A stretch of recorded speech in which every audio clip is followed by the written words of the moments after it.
Welcome to Novara Live. As you'll see, as you can notice, we are back at home again today as our equipment is still in not a fit state to run in this temperature, which is unfortunate. However, fortunately, for those of you at home, Ladies' Night has returned and I'm joined tonight by Dalia Gebrial. Dalia, how you doing? Ladies' Night at the end of the world. I mean, I'm doing absolutely fine. I don't know about you, Helena. I am so comfortable and reassured by the fact that we have had the 3 hottest days in July all in a row, and that tomorrow is going to be even worse. Sorry, June, and that tomorrow is even worse. I mean, I feel great about that. I don't know about you. It's just like 76 though, right? It's just weather. It's just the summer. I don't know why people are complaining about the summer. Yeah, it's fine. Like all these totally freak weather events just happening simultaneously. Like, it's just weather. No, you can't read anything into it. Coming up on tonight's show, we're going to be looking at Andy Burnham's potential cabinet and advisory picks. We'll be watching some clips from a parliamentary debate about Israeli influence in UK politics, and I'll be talking to Lutfur Rahman from Aspire and Tower Hamlets about his plan to challenge Sadiq Khan wanting to change the requisite number of affordable houses that developers have to include in their developments. As always, if you want to support us, make sure that you go to novara.media/support to be able to become a monthly contributor. Andy Burnham's win in the Makerfield by-election last week made a lot of people on the Labour left pretty excited. Why? Because he said this. Everyone knows that politics isn't working. Everyone can feel that the country isn't where it should be. Tonight just could, be the turning point. I do say to my own party, this is a final chance to change. This is what people said directly to me on the hundreds of doorsteps that I stood on. We must hear it. We must act upon it, and we must get it right. There will be no second chance.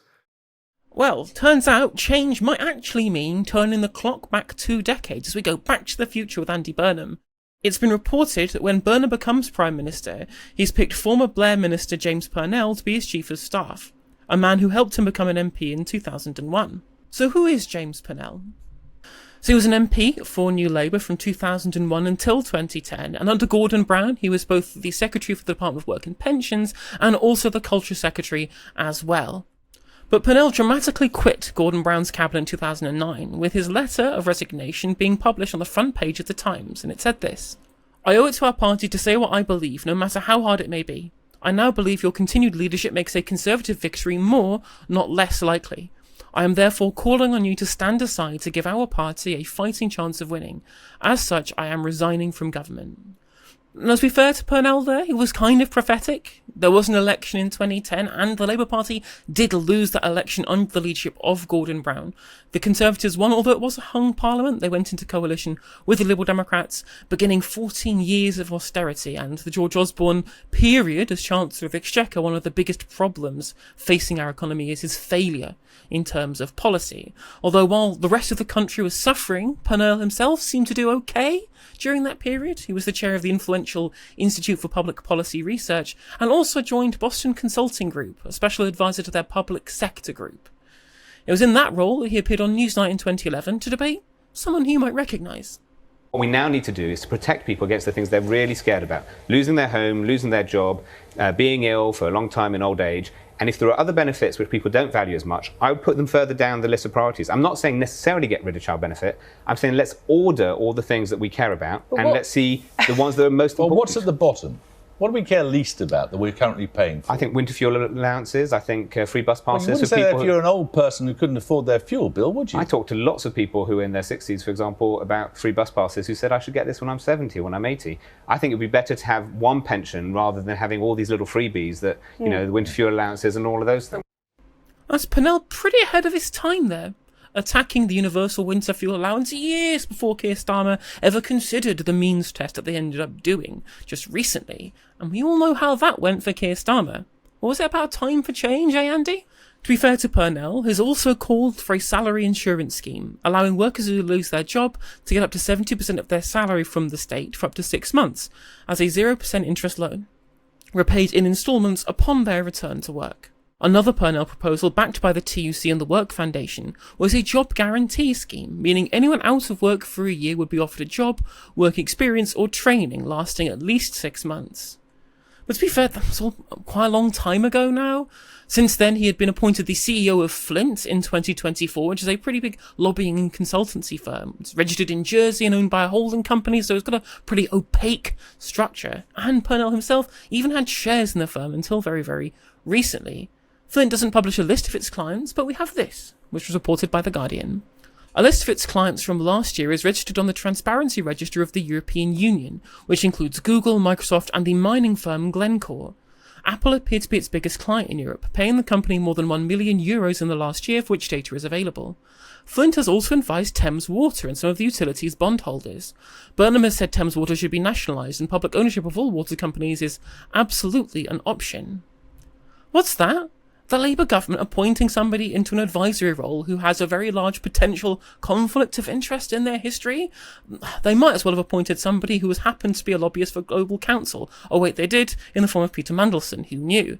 And when it comes to Glencore, the mining company that we talked about there, at one point they were ordered to pay £276 million by a London judge for running a bribery and corruption network to secure favourable access to oil across Africa in 2022. Well, times never really change, do they? One senior Burnham advisor told The Guardian this: "I am deeply worried about this. I am worried this does not look like change, and it will lead to the same scandals that have hamstrung here. He is being convinced to dilute himself to placate the right-wing forces that will never support or agree with him."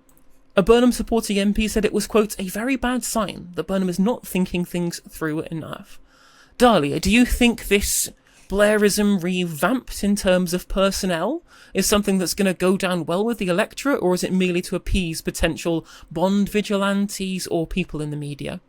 I mean, I'm not sure entirely who it's meant to appease and why Andy Burnham would be wanting to appease them. I think that when we look across the pond, and I'm probably going to refer to this quite a few times over the course of this show, because I think everything has changed since Zoran Mamdani. Zoran Mamdani has showed us that the chronic disappointment that we have in people who are elected on soft left or left platforms or progressive platforms, let's say, that there always necessarily has to be a lurch towards either the right or complete incompetence. That, you know, Mamdani has showed us that is not necessarily the case, that it does not have to be that way, that is a choice. And so I think we all have a lot less tolerance for these claims that, oh, this is just the way it is, or this is the way it has to be. And, you know, I mean, Andy Burnham is no Zoran Mamdani. You know, he has this very ambiguous political history. You know, he starts off as a Blairite. He kind of runs as Labour leader in 2015 as a kind of soft left candidate, but before Jeremy Corbyn threw his hat in the race, he was probably like the most left candidate in the 2015 leadership race. And then, you know, we see him serving under Jeremy Corbyn, and he certainly was not as agitating as perhaps some others. He left eventually in order to run for Mayor of Manchester, and the narrative, as he puts it, is that yes, he started off as a Blairite, but being Mayor of Manchester really entrenched his beliefs that, you know, neoliberalism and rampant privatisation has been a mistake, and has birthed this kind of politics of Manchesterism, which is about, you know, investment and geographic redistribution of wealth, etc. And, you know, I had hoped that was a kind of linear arc towards a politics that would be more in line with ours, Helena. But I think when you start to look at some of these first moves, you see a continuation of this kind of deliberate ambivalence, because I think that this ambivalence or this ambiguity is quite deliberate. It's kind of like that I can't remember the name of that test, that psychological test where if you look at an image and you see a bear, that means one thing, and if you see a woman, you see another thing. It's almost like Andy Burnham has constructed this legacy so that from whatever lens or perspective you're looking at him, you can kind of feel comfortable. There's something there to reassure you. And what we're seeing in the kind of lineup of potential people that are going to be that core group around him. Yes, there are some reassuring names there, Miatif Yambala, Karis Roberts, Matt Lawrence. These are all people who are somewhat familiar to those of us, wonky people on the left who have some interesting thinking, who have some interesting thoughts around things like how to undo privatization, etc. But the chief of staff really is the jewel in the crown. The chief of staff is widely considered to be definitely the most powerful unelected position in a government, and even arguably one of the most powerful elected and unelected. In fact, because it is unelected, it is not accountable. So, the tenure only ends if the person who appointed the chief of staff decides to end it. Typically, these tenures don't end. They do tend to become quite a permanent fixture of a government, of a premiership. And the chief of staff really essentially controls the field of vision that exists around the prime minister. They control sort of what is in focus and what is not in focus, who has access and who doesn't have access. And so the politics and the judgment and the networks of the person who holds that position is far and away the most important and decisive singular position that exists in a government. And so, yes, we might see a couple of advisors here and there who are promising from a progressive perspective, but the specific choice of the chief of staff as someone who has such close ties to private industries that have been so complicit in destroying the livelihoods of ordinary working class people in this country, and in the case of the mining companies, working class people around the world, is really concerning. It's really disappointing. And I think it is especially problematic when you consider the fact that, Burnham just beat Reform by a really solid margin.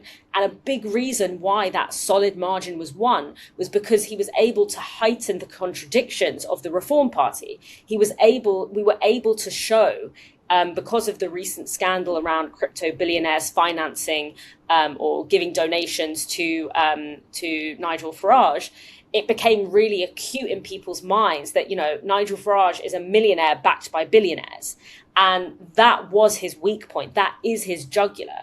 And so in that moment, when Nigel Farage's biggest weakness is his perceived and real allegiance to the right and allegiance to the billionaires, to have Andy Burnham's chief of staff be someone whose career is much more aligned, it seems, with that class of people than with ordinary people, it seems like an unsavvy move, and one that I would really hope that Andy Burnham would reconsider.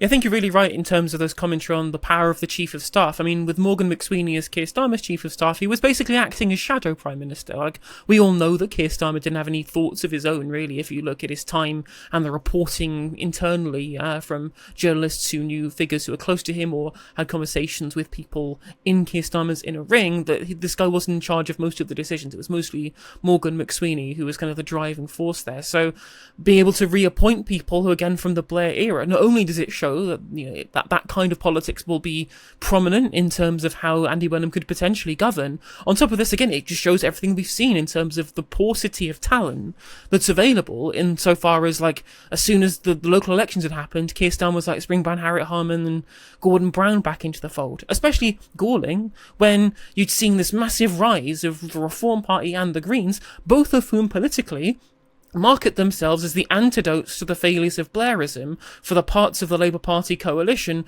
that were negatively affected by Blairism. Young progressives and post-industrial types didn't have any kind of return from the broader prospectus of Blairism, and that kind of thermostatic reaction to that continual consensus is what's led to the rise of these particular wings, these splits from the Labour coalition. So bringing these kind of people back will make that problem worse, not better, for a potential Labour government.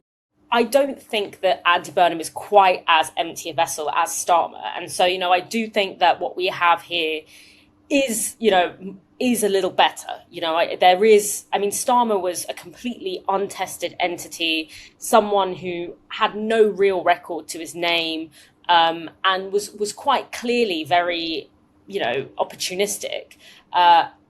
with Andy Burnham, there is a record there, and there is a sense of internal consistency there, at least from 2015. He's a soft left guy, right? And I think that does offer some area of reassurance, because at least you feel like you are dealing with someone who can be convinced of a conviction. And oftentimes, on the left, the question doesn't necessarily have to be, is this guy one of us? Because more often than not, he isn't, or she isn't. But rather, can we work with this? And how do we work with this?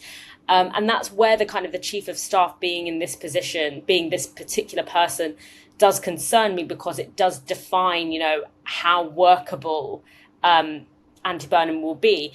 Because for me, the thing that really made me feel somewhat positively towards Andy Burnham wasn't so much a feeling that, okay, he's a soft left guy and that's better than Starmer, but more that what he did in Manchester told me that this is someone who knows how to create policy wins, even when it goes against vested interests. So capping bus fares at, £2, for example, that is something that goes against established, entrenched business interests in Manchester.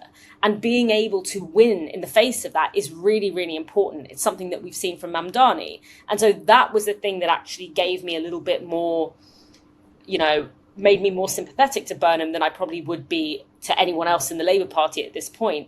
I wish he had chosen a chief of staff who had a similar track record of doing that.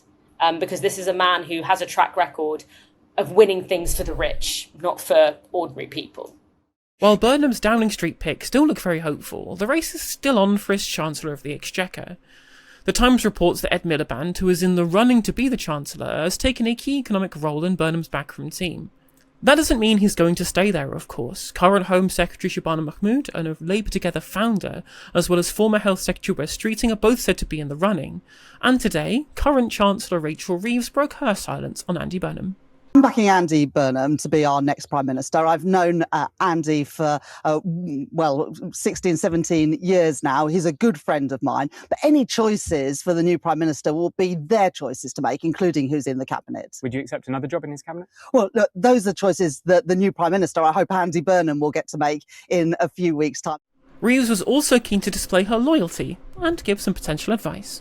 I don't think anyone can doubt my commitment to the Prime Minister. I've been by his side for 6 years now as Shadow Chancellor and then as Chancellor of the Exchequer. And I've been there every step of the way, making the decisions to turn around our economy. Is there room to borrow more within your fiscal rules? Would you be happy with the fiscal rules being changed? Well, Andy's been very clear, and the Labour Party stood on a manifesto of commitment to those fiscal rules. But of course, you could tweak them, couldn't you? You could tweak the sort of the way you invest.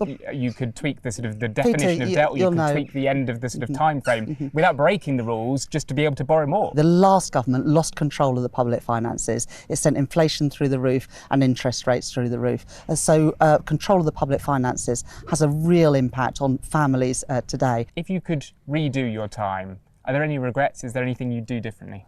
Well, look, I'm sure that, I could have done some things better, but I'm really proud of my record. And I know that whoever is Prime Minister and Chancellor in the future will inherit a stronger economy than the one I inherited 2 years ago. What I find quite interesting is that when it comes to the fiscal rules, there was a manifesto commitment to what those rules might be, but how the details of those things are interpreted, now that can be changed. And we know this because Rachel Reeves herself changed them. She changed the overall level of debt to GDP ratio in terms of calculating what debt is, from just the overall government debt to the government debt minus their financial equity that they own, right? So there's a level to which that the government owns assets that have a return. That gets taken away from the overall level of debt.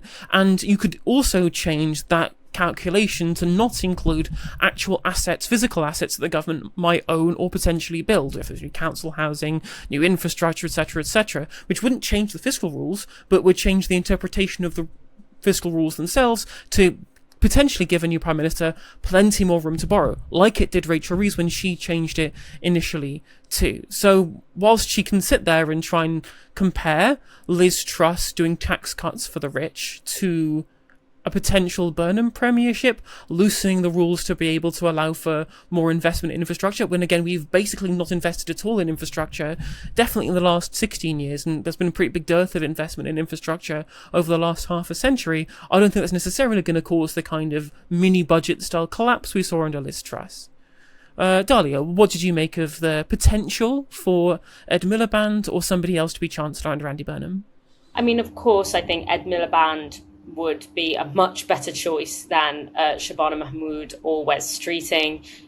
Shabana Mahmood or Wes Streeting becoming Chancellor, which is probably the second most important position that he will be appointing after the Chief of Staff, that will be the clearest indication that we are looking at Starmer 2.0, and that none of the issues will have been solved by getting rid of Starmer and replacing him with Burnham. I mean, obviously the way that things work, we have a parliamentary party system.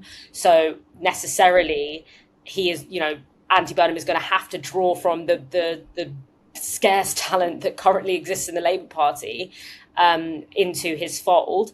And, I don't even, again, I'm going to draw on Mamdani as an instructive case here, because I think he is one of the most effective left-wing legislators and politicians that we have in the West.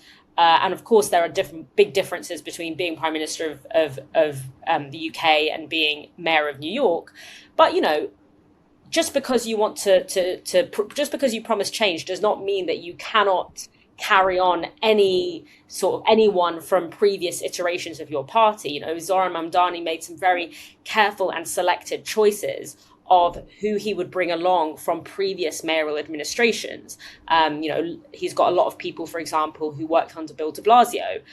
He wasn't picking from people who worked under Rudy Giuliani. He's not completely losing sight, but understanding that there is a level of experience and there is a level of benefit that can come from drawing on some historic talent, even if that talent was involved in administrations that maybe you want to carve a new path away from.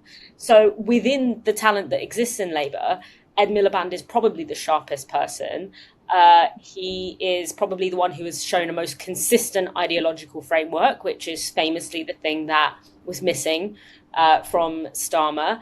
And I think also specifically his commitment to climate issues and his knowledge and understanding of climate issues is really, really important, and how climate mitigation has to exist in a just way and has to be done in a way that protects people's financial and economic well-being, that protects workers' rights. Because at the moment, the number one thing I think that is going to define Andy Burnham's premiership in the minds of everyday people, and whether or not this is a Labour Party that could stave off a reform win in the next general election, will be on the economy. It will be cost of living. And this is another thing we've learned from Mamdani. Cost of living above everything. Cost of living is the single most important factor that we need to be addressing here. And also, second to that, is climate. I mean, we opened this show, Helena, by talking about how the temperatures that before 2021 would have been unimaginable in Britain, and we've experienced it 3 times in 1 week this week. That is going to have impacts on the cost of living crisis. We're looking at disruptions in the food supply chain, which is going to cause even more inflation on groceries at a time when groceries are already unaffordable, already unmanageable. So we need a chancellor who is willing to do things like, implement price caps with supermarkets. We're seeing it in Greece. We're seeing it in France. It's something that Keir Starmer didn't even want to touch, even on a voluntary basis. So we need someone who is willing and able to implement those kinds of quite radical positions in order to tackle the cost of living crisis, because that is the thing that will decide whether or not the Labour Party will be able to defeat reform in the next election. And Shabana Mahmood, Wes Streeting, these are not people who are going to be able to take the serious interventionist positions that are required to protect people from the cost of living crisis. I don't know necessarily if Ed Miliband has the stones for it. Hell yeah, he is tough enough, as he says. I don't know if he is, but at least I can assume that his heart is in it Whereas I know that West Street and Shabana Mahmood's is not. So for me, I'm already disappointed by the Chief of Staff's pick. If he picks someone other than Ed Miliband for Chancellor, then I know that this is a done deal. This is not a serious Labour government. And we are back to square one when it comes to the potentialities of a reform government in the next election. Housing supply is one of the greatest challenges facing any new Labour government, and especially affordable housing. It's been a huge challenge for Keir Starmer already, and they haven't really managed to step up to the plate, despite planning reforms and the desire to build 1.5 million new homes since they came into office. The shortage of affordable housing has a huge impact on who can live in somewhere like London, and what jobs that they're able to do as well. In May, London Mayor Sadiq Khan announced a slimmed-down London plan to boost house building in London. That was in response to what's been described as stagnation in the new building of homes across the city. What's Sadiq Khan's solution? Well, in part, it is to cut the proportion of affordable homes that developers are required to put in any new project from 35% down to just 20%. Obviously, that's going to be more money, more profit for developers, and fewer affordable homes for ordinary Londoners. But now, a new legal challenge launched by Aspire in Tower Hamlets and backed by all 6 Green London authorities as well as the 3 Green London borough mayors is trying to stop Khan's pro-developer plan. Early today, I spoke to Tower Hamlets mayor, Aspire's Lutfur Rahman. So take us through the changes that Sadiq Khan is looking to make and why it is that you oppose them. Sure. The Mayor of London wants to reduce in any development application the housing, the affordable housing element from now in the London plan is 35% to for a temporary period for 3 years to 20%.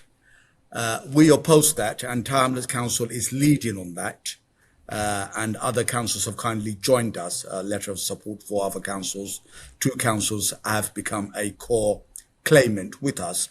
We oppose it because affordable housing, more homes for rent, and family-sized homes are a vital lifeline through the development process, for the planning process for our residents. We are a densely populated borough. We have 31,000 people on the waiting list. We have some 8,000 people who are acutely overcrowded. They are children, they are parents who are living in inadequate housing. They're living in serious overcrowded housing.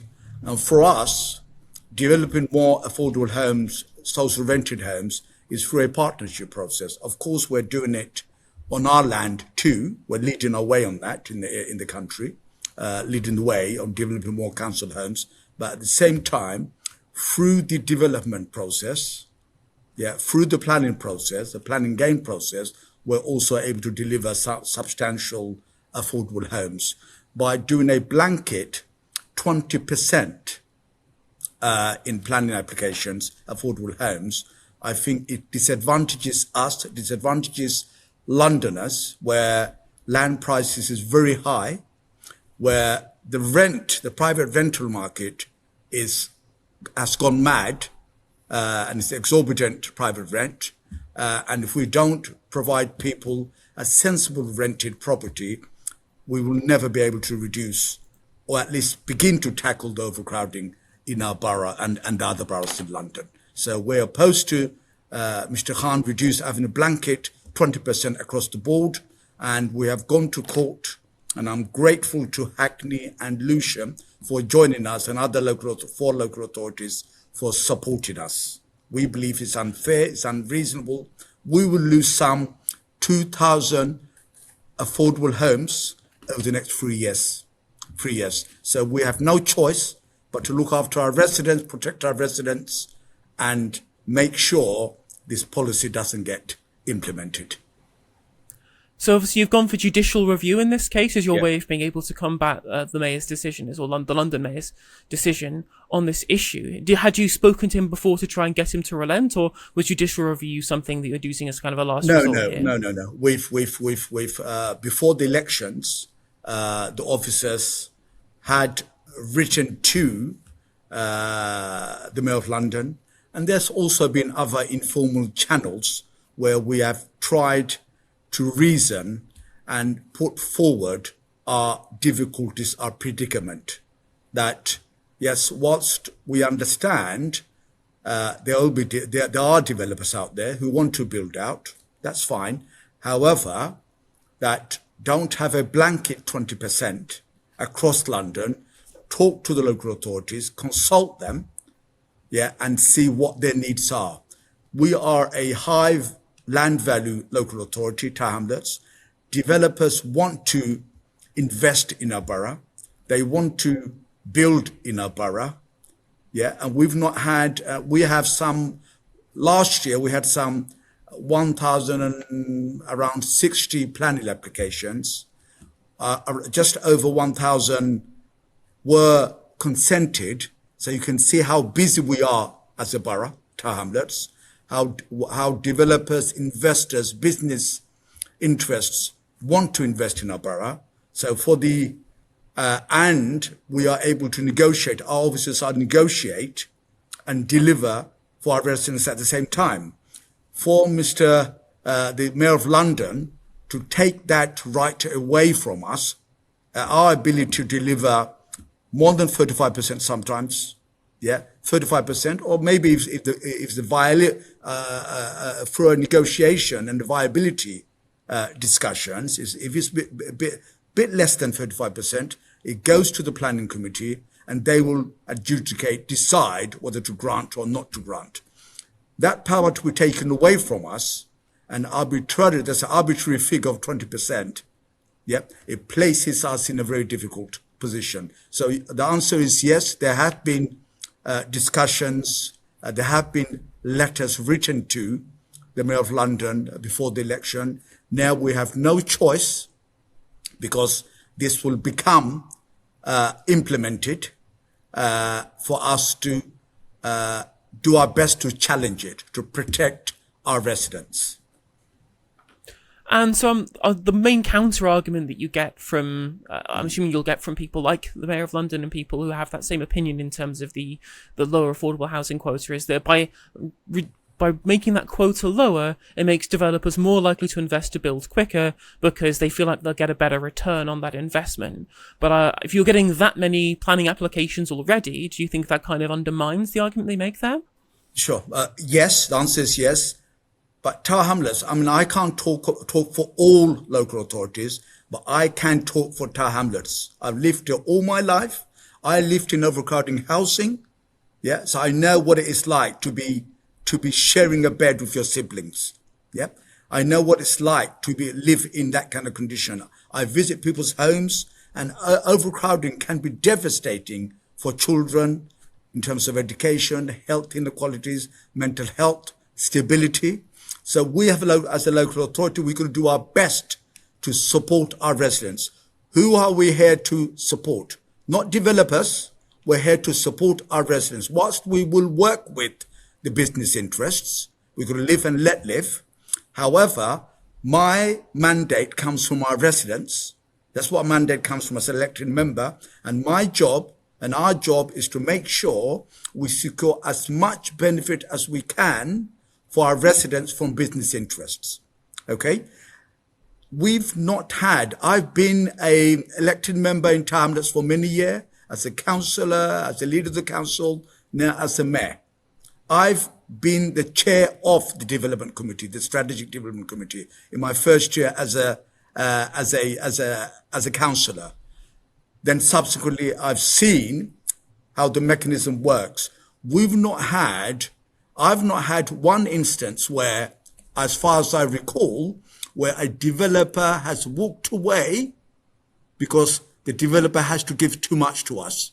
35% isn't too much. I believe it's not enough. Our local plan, our local new revised plan, which is local plan going forward, it's gone to an inspectors, where we're going to ask for 40% affordable homes. For that to reduce to 20%, if that becomes the plan implemented in Tower Hamlets, we will lose some 20% affordable homes over the next, each year over the next 3 years. That doesn't work. I believe developers need to build for us too, for the residents of the borough. The rent needs to be affordable. The rent shouldn't drive out people from London. And I believe if we just leave it to developers, the rent or the market will drive out people from Tower Hamlets. We've had enough of that. We want people to live in Tower Hamlets, take pride in Tower Hamlets, and children should be able to have the ability to grow in spacious homes within Tower Hamlets. So I don't really buy the developers' argument, Mr. Sadiq Khan's argument. Developers are more than happy to invest in Tower Hamlets. They're more than happy to work with our officers to negotiate the best deal that serves our residents and also is viable for them. A blanket 20% will mean that we will lose some 2,000 homes for rent over the next 3 years. That means 2,000 families less coming off the waiting list. And it will exacerbate overcrowding in the borough. It will increase the waiting time in the borough. And if Mr. Khan genuinely wants to help the people of London, he needs to stick to the 35%, because through which it will deliver more homes in London, more homes for rent at an affordable price. So obviously when you launched the judicial review, you've now got other mayors, I believe that's Liam Shrivastava and Zoe Garbett from Lewisham and Hackney on board, as well as other local authorities as well. How do they come to be involved in this? Who reached out to who here?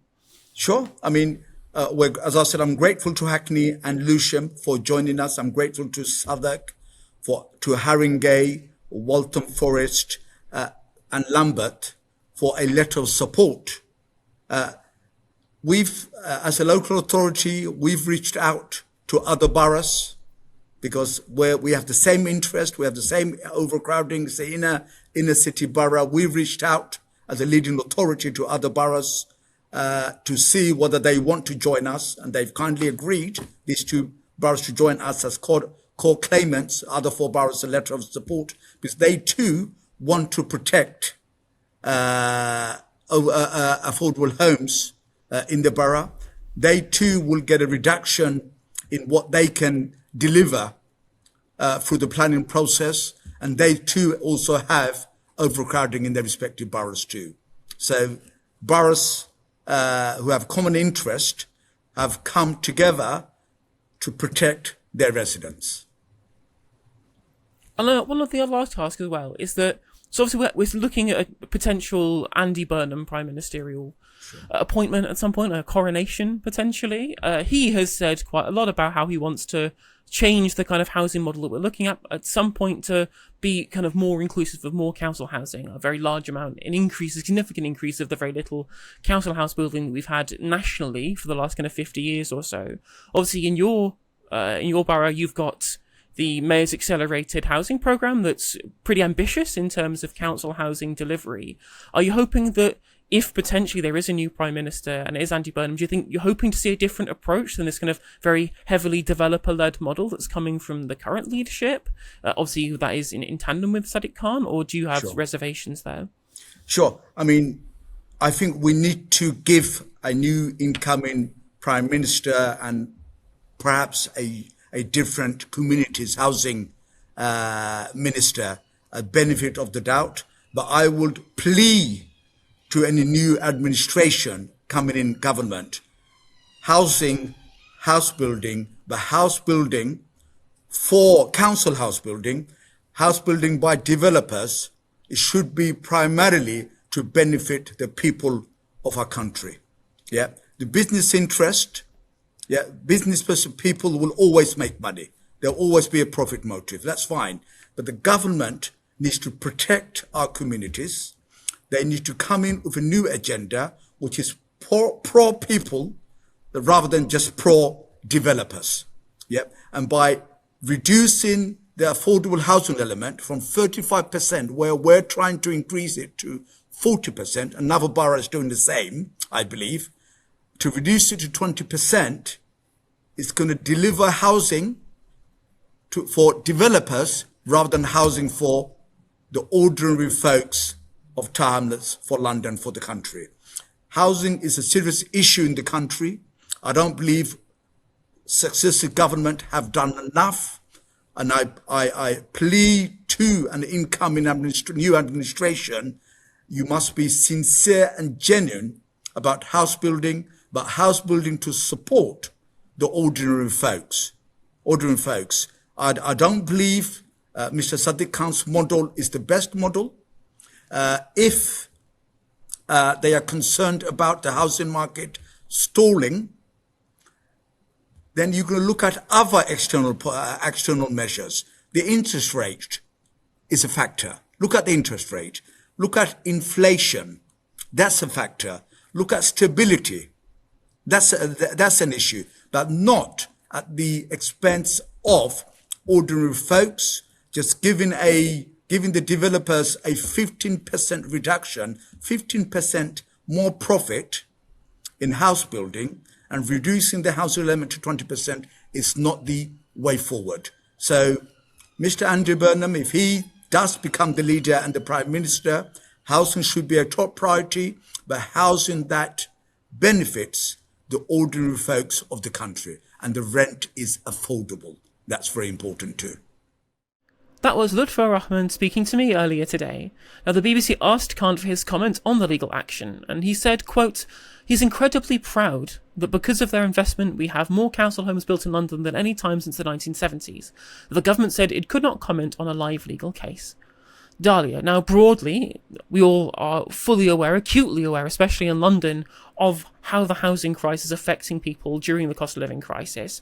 What do you think about these plans, and what do you think about potential for an Andy Burnham government coming in and massively expanding provision for things like council housing?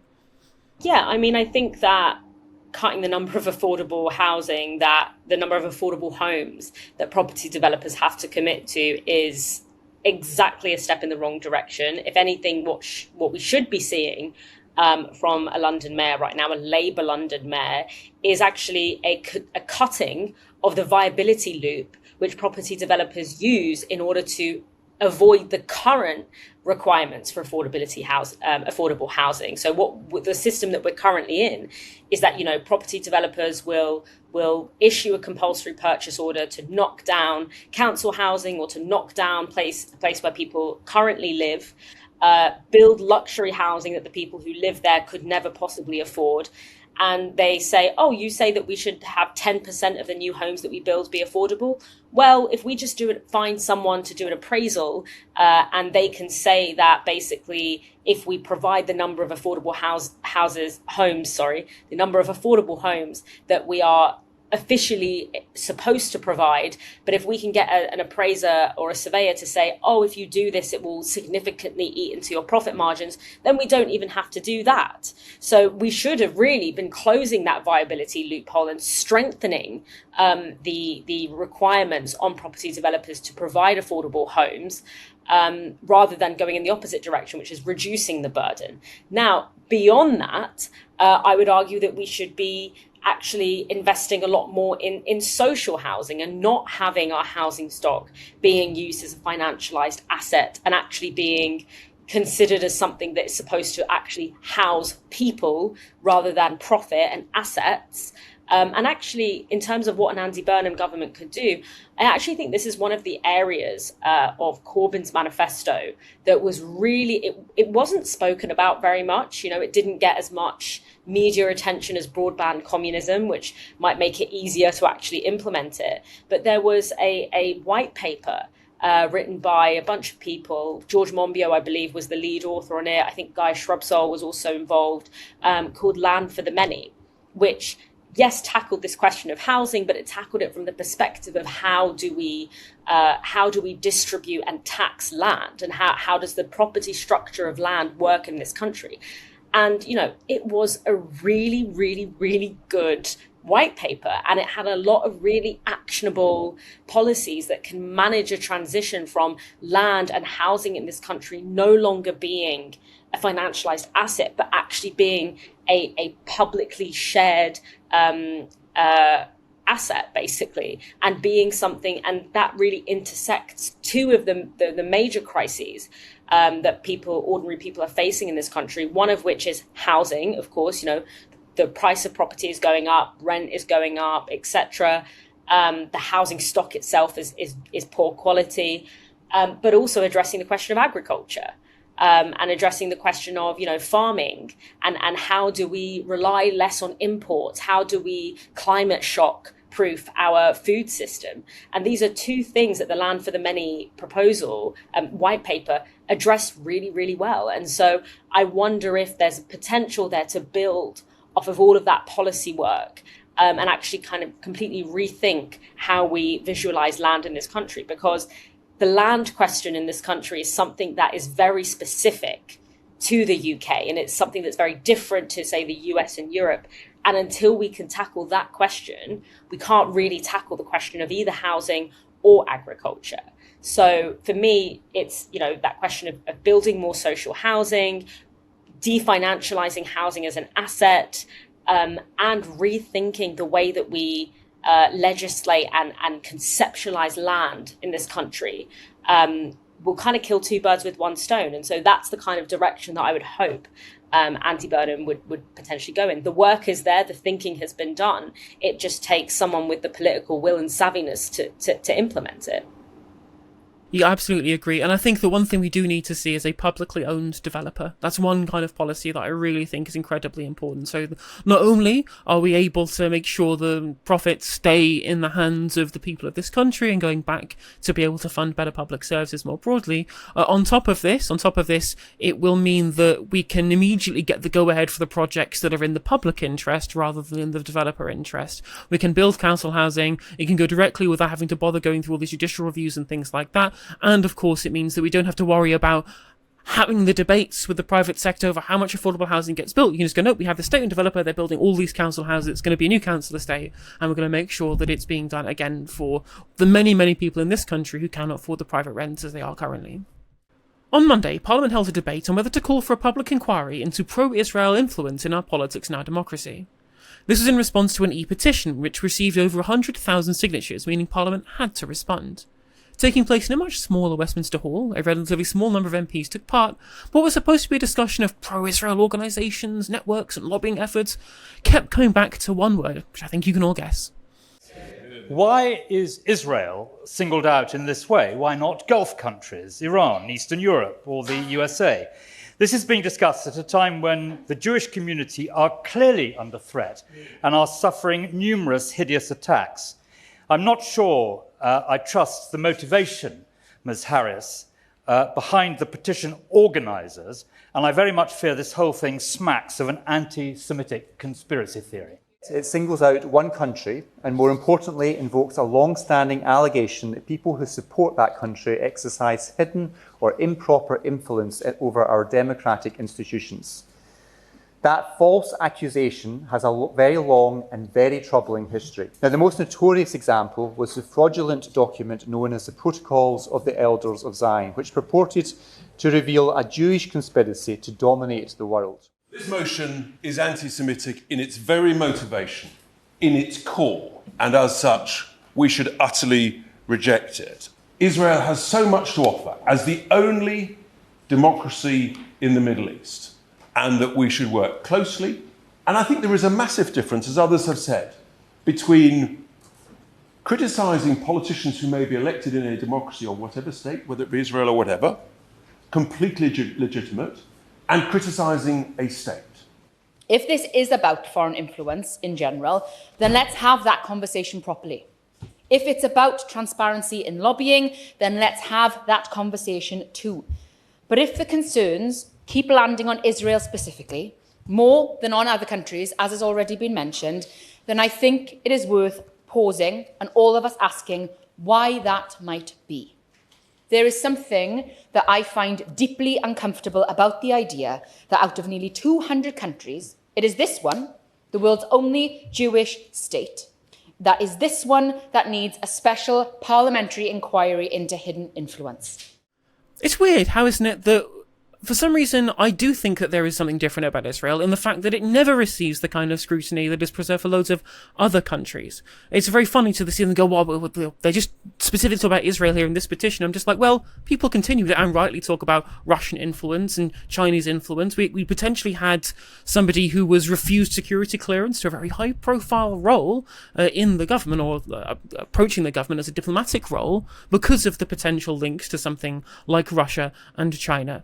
Except when Israel comes out, suddenly you can't even have the discussion about this. You can't even discuss the level to which there is Israeli influence in our politics. People will shut you down and make a comparison to the protocols of the Elders of Zion, which is a ridiculous comparison to compare like nonsensical conspiracy theories to actual recorded instances of Israel engaging in some level to which that is trying to influence the political system in this country.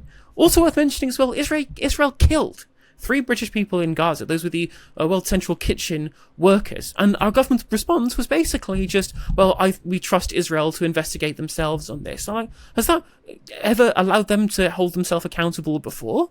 Would you get kids to mark their own homework as well? Because that's seemingly the response they have to a foreign state killing our citizens. Imagine if France's military kills 3 British citizens. It would be a diplomatic outcry.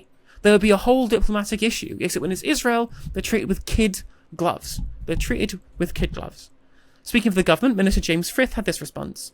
Regarding the specific request of the petition, the government does not support a public inquiry solely on pro-Israeli influence.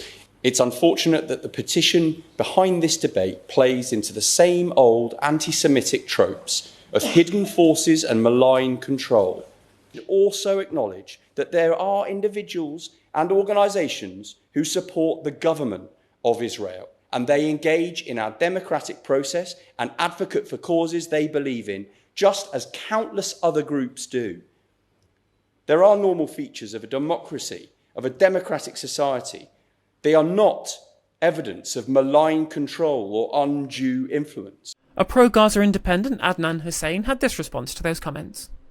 I asked the minister why so many in this House, and including him, are conflating the Jewish faith and Jewish people with the actions of the State of Israel, because that's not what's been said within the petition, and that's not what's been said within this House. No matter how uncomfortable it may be for some in this chamber, the State of Israel stands accused of committing genocide in Gaza. Minister. Does he agree? I do not agree with that. So, Chair, instead of accepting the premise of this debate without question, I urge members across this House to reject the premise, to remember this context, and to question the notion of focusing any debate on Israel alone. What's funny to me is we seem to get what's known as kind of Schrodinger's ethno-state. Whenever you critique Israel for its nature as an apartheid state, people will always come back to you saying, no, there are Druze and Circassians and Arab minorities in this country. It's not an apartheid state, right? And yet when you criticise it for, again, things such as interference in other people's democracies in terms of political influence and indeed, yes, lobbying, which is, again, perfectly legal, but it shows you about the negative utility of what that might lead up to, suddenly it can only be talked about the Jewish nature of the country alone. What is it? Is it an ethno-state? Is it this grand representation of the international Jewish community? Well, of course it isn't. It never is. And any such conflation between the international Jewish community and the actions and the existence of the State of Israel or the ideology of Zionism is, in my mind, anti-Semitic. Now, independent MP Iqbal Mohammed pointed out that one of the reasons this debate had to focus on Israel alone is that because no other government instrument ever appears to look at the country at all. We rightly sanction Russia for undermining democratic institutions, warn about the threat from China and Iran to our political system, yet when substantial evidence of foreign influence concerns Israel, our principles of transparency, scrutiny and accountability appear to vanish. And I will, given the lack of time, just give one example. Elbit Systems, Israel's largest arms manufacturer, operates 16 sites across the UK and supplies around 85% of Israel's drones and military ground equipment, systems that have been widely used during Israel's genocide in Gaza. Declassified UK reported that in December 24, representatives of Elbit Systems met Home Office officials in a private meeting with details under FOI exemptions. Again, these are perfectly legitimate questions to ask of a government that might have plenty of people with links to these things. In another moment in the debate, Labour MP Tahir Ali pointed out meetings between people in the Israeli embassy and who at the time, somebody who was the chair of Labour Friends of Israel. You know? They discussed about millions of pounds that have been made available to pay for Labour MPs to have trips to Israel. Now, again, like, this person also then went on to become the chief of Elnet, which is another lobbying organisation for Israel. It's known by their own leaders as being like a European version of AIPAC. If that isn't trying to influence politics for the interests of a foreign country, why does it not get the same scrutiny?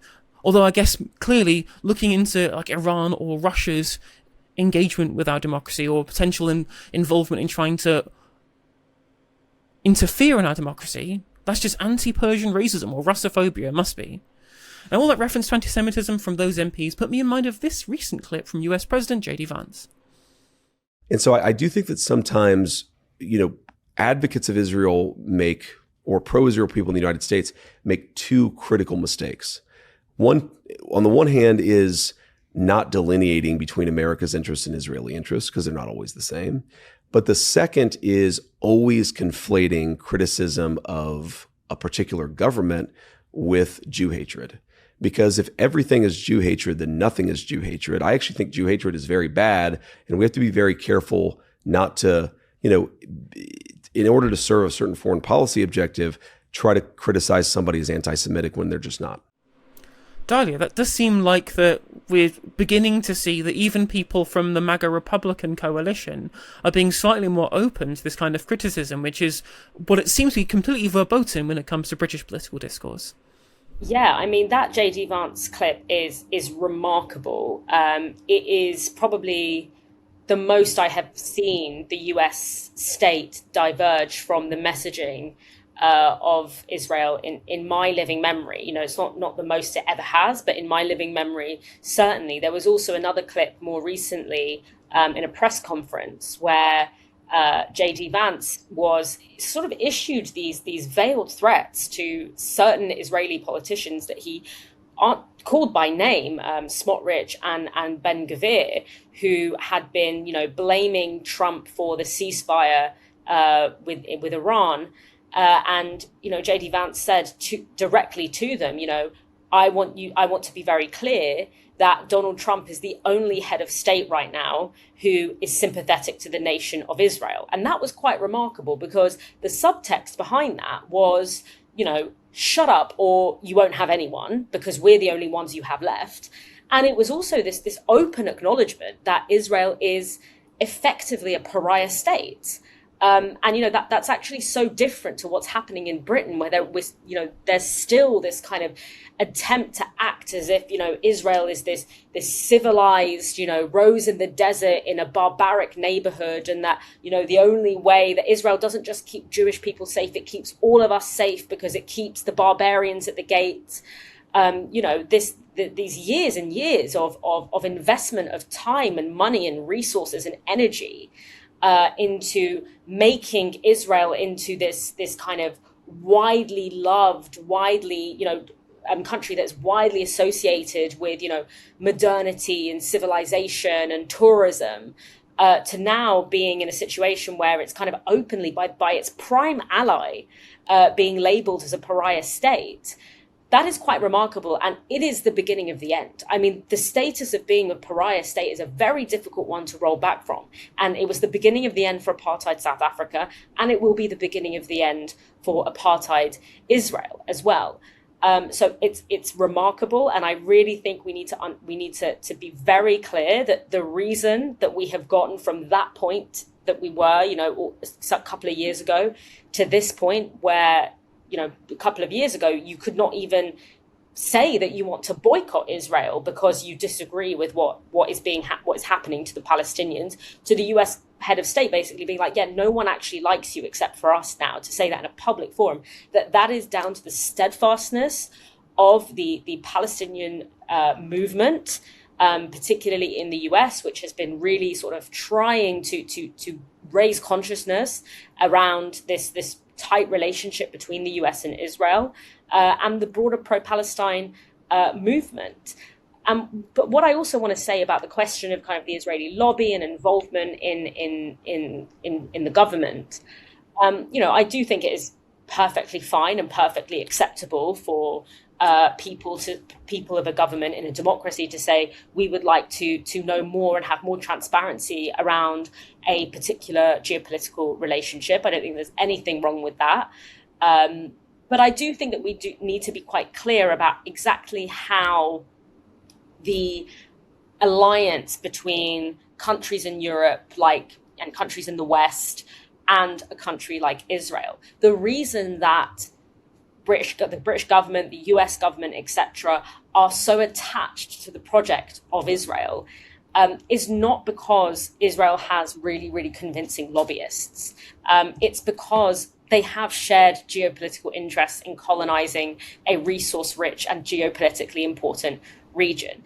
What the lobbying isn't about saying, we need to convince you that it's important to colonize this region. That is geopolitically enshrined in our contemporary system, in a world that is led by US hegemony. What Israel's lobbyists are doing is saying, we're your best shot of securing those interests, right? That's what the Israeli lobby is selling. And so the colonization of the Middle Eastern region is not happening just because of the Israeli lobby. It is something that in its current modality, Europe and the US is very invested in, because you have to colonize this region in order to be a global hegemon because of where it is and the resources it holds. What the Israeli lobby does is say, we're your best shot at being a good policeman on the ground. So I think we need to be quite clear about that relationship, because I think it's important to not relieve Europe and the US of their role and their accountability in the violence that we see in the Middle East. It is a shared project.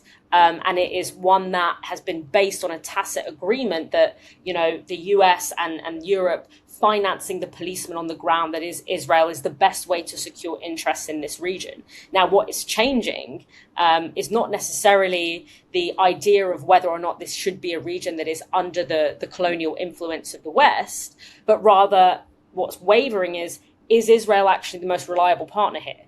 Is Israel actually, our best bet at being able to secure this region, or are they is them becoming a more pariah state becoming a problem?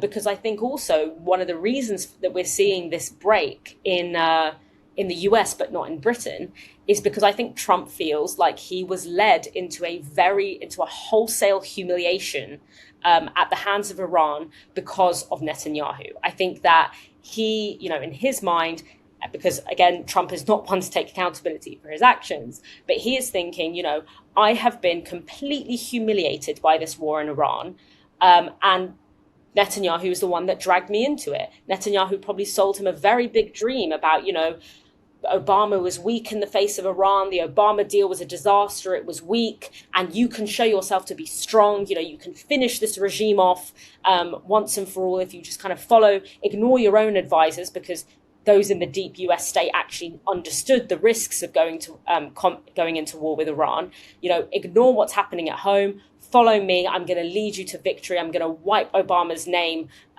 off the kind of political record, and you will go down in history as the president that finally got rid of the Iranian government. And what ended up happening was the US spent billions and billions of dollars. Trump lost a lot of support within MAGA, caused fractures within his own coalition, and ended up with a deal that is significantly worse than the Obama deal from the perspective of the US. The Iranian regime is more powerful now than it was before the war. And so I can imagine that Trump does not take to that humiliation very lightly, and that has turned him sour against Israel, and has created this sense of I need to recheck this balance of who is in charge in this relationship. And so I think that is why we're seeing the US going into this kind of more critical role, whereas Britain is sort of staying a bit more, because obviously it has not suffered that humiliation because it didn't get as involved as the US did, and it's perhaps not as motivated by personal feelings and ego as Trump is. What was funny to me, returning to the UK, is we literally just had a story that broke very recently about an Israeli company interfering in Scottish democracy directly. And this wasn't coming from Press TV, it wasn't coming from Russia Today. This was from the government of France. The centre-right government of France explicitly warned that Israel was interfering in the New York mayoral contest and in Scottish elections, as well as other elections around the world, right? And yet Tom Tugendhat, in his infinite wisdom, decided to say that somehow there was Iranian influence in terms of Scottish nationalism. Whilst maybe they had some bots, they said that they went totally quiet when the internet went off in Iran. I struggle to believe that the reason the Scottish National Party have been in office for almost 20 years is because of Mojtaba Khamenei. Well, thank you very much for joining me tonight, Dalia, for a very an impromptu Novara Live. Thanks for having me, Helena. Always a pleasure, always a pleasure. As everybody at home, thank you all for watching us too. We'll be back tomorrow from 6 p.m. for another at home, I believe, recorded version of Novara Live. Thank you very much for watching. Good night.